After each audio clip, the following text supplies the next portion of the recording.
Centro de Confinamiento del Terrorismo, a Spanish sentence that translates to English as Terrorism Confinement Center, abbreviated as SECOT. SECOT is a super prison the size of 7 football fields with a capacity of 40,000 inmates. You might wonder how 40,000 people fit into this place. It's like the shelving system in a warehouse. Now let's get to it. You should know that the most dangerous country in the world is El Salvador, and Nayib Bukele, the president of El Salvador, has turned it into the safest country in Latin America in a very short time. He managed to capture the dangerous cartels and mafias of El Salvador and throw them into prison. In El Salvador, these cartels and mafias are referred to as terrorists. Nayib Bukele ordered the construction of this prison to ensure that the inmates don't have much space. SECOT was ready for operation a year ago and is still not fully occupied, housing around 13,000 prisoners. The inmates here are not considered human beings. If you ask the officials there who they are, they will say they have 2 types of beings, humans and terrorists, meaning they are not human. We are now in one of the most remote areas of El Salvador, where SECOT is located. Before we go inside the prison, let's start from the outside. If anyone wants to get close to this prison, they have to pass through 7 checkpoints. These checkpoints start 1 kilometer before the prison and continue until the entrance of the prison. Even if you are a journalist, you will be thoroughly checked at these checkpoints. You even have to take off your clothes to ensure you don't have anything with you. They even inspect the underside of your car, and only when the responsible person at each checkpoint determines that everything is fine, you can proceed to the next checkpoint. These 7 barriers have prevented any corruption from existing in this prison. No drugs or mobile phones are allowed, nor anything else illegal. As the saying goes, you must pass through 7 filters until you finally reach the entrance of the prison, passing through its unique stages. It's like boarding a plane, but with much stricter surveillance. Everything you have with you should be put in a basket, and they will take it to a designated room for you. You also need to go through a metal detector machine to ensure you don't have any cold or hot weapons with you. This entrance is specifically for journalists, not for bringing prisoners in this way. Furthermore, you should know that there are no visitations in SECOT. Even the appointed lawyers cannot enter this prison. If there is a need to speak with a prisoner, they will be taken to a room where there is a television and a camera, and they can have a video conversation with their lawyer. This communication method is only for lawyers, meaning when a prisoner enters SECOT, they are completely cut off from everything outside, including their closest family members. Inside this prison, there are powerful jamming devices installed, meaning no mobile phones or wireless devices work here. The officials have their own special wireless system when they need to communicate, so the prisoners have no contact with the outside world. The stages I described were the entrance process for a journalist into SECOT.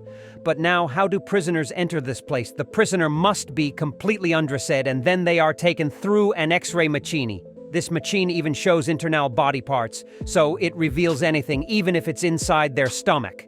Once the prisoner's belongings are under control, they are given a uniform, a blanket, and a towel, and they are taken inside. Their hands and feet are restrained, and they are held in a way that they can only see the ground, not their surroundings.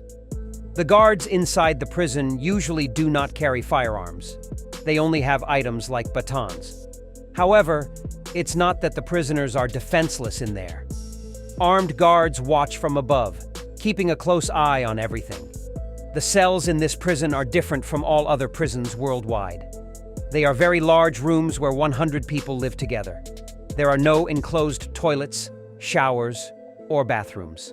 First of all, your bed is a metal shelf, and you don't have a mattress or pillow. You have to sleep on the metal, and whoever wants to use the blanket or towel they have puts it under their head. There is 1 toilet in this cell without a door, and everyone can see whoever goes to the bathroom, both the guards and the prisoners. They don't have showers either. There is a small basin where they can go to clean themselves, and they can dry themselves with the towel they were given and sit back in place. In El Salvador, capital punishment exists, but only for war crimes. Terrorism is not included in this law, so execution is not an option for terrorists. However, they receive sentences that are worse than death. Many prisoners in this facility have sentences that last for thousands of years. Some of them, who have committed lesser crimes, may have sentences as short as 20 years, which is very rare, maybe only 1%. It should be noted that no one has been released from this prison because it has only been operational for 1 year. Bright lights are installed in this prison that never turn off. It is always as bright as day inside. The beds are elevated and the direct light shines into their eyes. That's why they put their towels over their eyes to sleep. The constant brightness of the lights is a form of torture in itself. People living in such an environment are always agitated, and even if they find some inner peace, it disappears quickly. Furthermore, prisoners have no idea what time it is, what day it is, or how long they have been in this prison. All these factors contribute to extreme anxiety and anger in the prisoners. Each cell has a large window with bars facing the main hallway, where guards are always standing and watching inside the cells. Moreover, the ceiling of each cell has a mesh-like structure that allows the guards on the upper floor to walk and observe the area below. When you exit the building, the guards, who cannot leave the prison, have scattered sandbags around the perimeter. When you walk, they make a crunching sound, and anyone walking can be heard from a distance of 50 meters. No matter how quietly you try to walk, the sound echoes around the building. 3 layers of solid concrete and sturdy mesh fences surround the prison, with the final layer being 9 meters high with an electrified mesh. In other words, it can be said that escaping from this prison is impossible, even if there is a corrupt guard who wants to help someone escape. Every day, they separate 10 prisoners at a time. They handcuff their hands and feet and take them to the hallway for half an hour to allow them some movement. After half an hour, they bring them back and take another 10. The hall where they take them has natural light so that they can see a bit of sunlight. All the officers serving in this prison have their faces covered, and their faces should never be seen. It is for the security of the officer and their family, as a cartel member could potentially identify the prison officer. Especially when reporters take footage, you should know that before Nayib Bukele, El Salvador was in the hands of criminal cartel mafias, and people were terrified of them. 99% of these officials are from the same people, meaning they know what these beings were like. When a prisoner wants to leave his cell, they must definitely handcuff him before he comes out. Then they let him out, bind his feet, and connect his hands and feet with chains. And sometimes they connect several prisoners together and move them. The government of El Salvador says that if you want to imagine what these people were like, you should know that, for example, these 20 people who are exercising have killed at least 200 people. So don't think they are just involved in ordinary crimes. In the sports corridor, they unlock their handcuffs and leg restraints so they can exercise, but there are officers standing all around them, armed with weapons, keeping an eye on them. Their job is easy in one way. They can easily understand which group they belong to. The most famous of these groups is MS-13, and this gentleman was a member of that group. Different cartels usually have enmity with each other, and in this prison, there are cartels that are blood enemies, especially as if they throw them close to each other. In one cell, there are several blood enemies who dare not look at each other because they are not afraid of their enemy. They are afraid of the officers who are watching them. Many reporters go there and start protesting, saying, "What is this situation? This is a violation of human rights. Why do you behave like this with prisoners?" Prison officials are pleased with these kinds of reporters and invite them, saying, "Come here and see if they are angels." They take the file of one of these prisoners and bring it out, saying, "Read it. It includes rape, kidnapping, murder, robbery, torture of others, drugs, and anything you mention."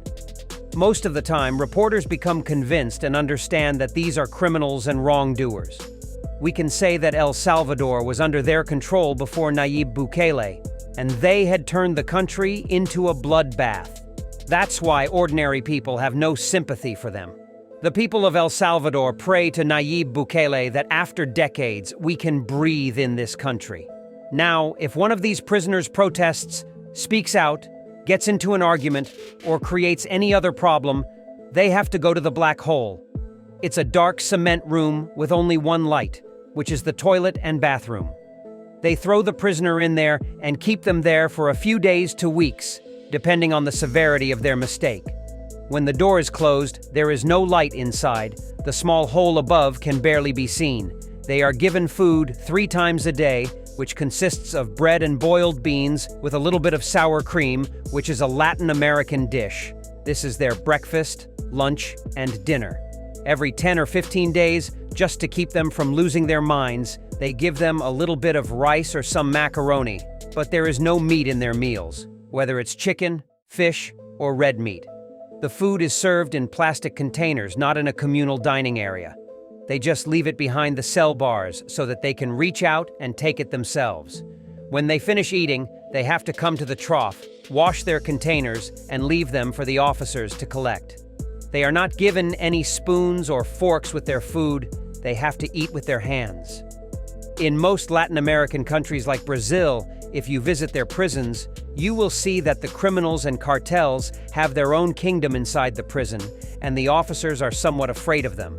However, Nayib Bukele has implemented a different system and managed to tame these criminals.